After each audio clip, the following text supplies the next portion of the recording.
Folks, the vote that has just completed by the Senate indicates that there is goodwill toward General James Mattis as Secretary of Defense. The Senate just voted, sorry, can you go back a little bit? 81-17 to grant that waiver that will allow retired General Mattis to serve as Defense Secretary despite only having left the military in 2013. You're supposed to have a 7-year window, 7-year gap in between doing that and then serving as something like Secretary of Defense. So let's bring in a Fox Business exclusive, former Undersecretary of State and former Goldman Sachs International Vice Chair Bob Hormats. This is a good sign for General Mattis, isn't it? It certainly is. It means that a lot of people on both sides of the aisle want to give him a chance for an up or down vote, which he will now get.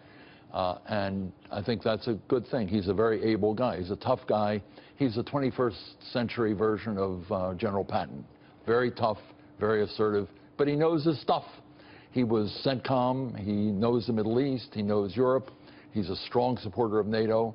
And by and large, I think he's a very credible person in his job. This is interesting. First of all, I think that comparison to Patton is a huge thumbs up of what you just did. But you also brought up NATO.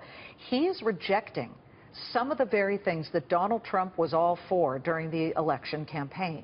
Namely, Donald Trump was highly critical of NATO, said we're spending too much, they're a mess. And in fact, General Mattis, in essence, said that NATO may be the most successful military alliance ever.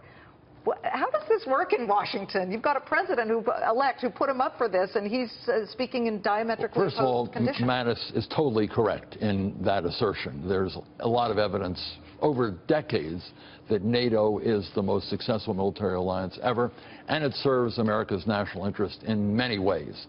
And I think over a period of time, the fact that Trump has advisors like Mattis and Rex Tillerson, who said almost the same thing a day earlier about the strength and importance of NATO, and great powers need great alliances, they're both right. And if we're going to have a strong foreign policy, we're going to need strong allies, and NATO is the centerpiece of our alliance. We also have Japan and South Korea and others, Australia and others in the Pacific. General Mattis also said we're going to have to confront Russia, and yesterday Rex Tillerson was extremely tough on Russia as well.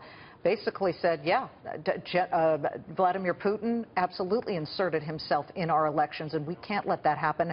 It should be encouraging to people who are worried about a so-called bromance between Donald Trump and Vladimir Putin that these are the very men that Donald Trump has said, those are my picks for these highly crucial positions. It's interesting that Trump, after making these comments, as you correctly point out, he did during the campaign, has appointed two very strong pro-NATO, pro-alliance people to do these jobs. And in a way, you have to give him credit for having people who don't necessarily agree with him.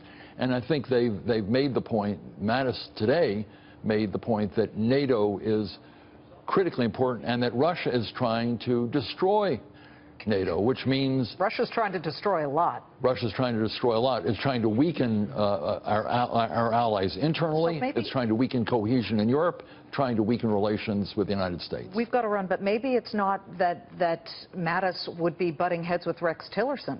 Maybe that's not the focus, because some people think a general, tough military guy versus a businessman might cause friction. You've been at the State Department. You have to work with different departments. You do. I suspect they won't agree on everything, but on these very fundamental issues about our alliances, they seem to have very much the same view. I suspect over a period of time on specific issues, they may not always agree, and the president may take advice from a lot of people. But on this central issue, and I also was at a meeting the other day with Jack Flynn, who's going to be the new National Security Advisor, who also made a very strong point about the importance of our alliances. This is very encouraging to me, since I genuinely believe that the United States is a great power in part because of who we are, and in part because we have strong alliances in the Atlantic and the Pacific. Bob Hormats making a comparison between General Mattis and General Patton. I'm very interested to hear you say that. Thank you so much. Pleasure. Bob Hormats, former Undersecretary of State and Kissinger Associates Vice Chair and Goldman Sachs. How many hats did you win? Good to see you.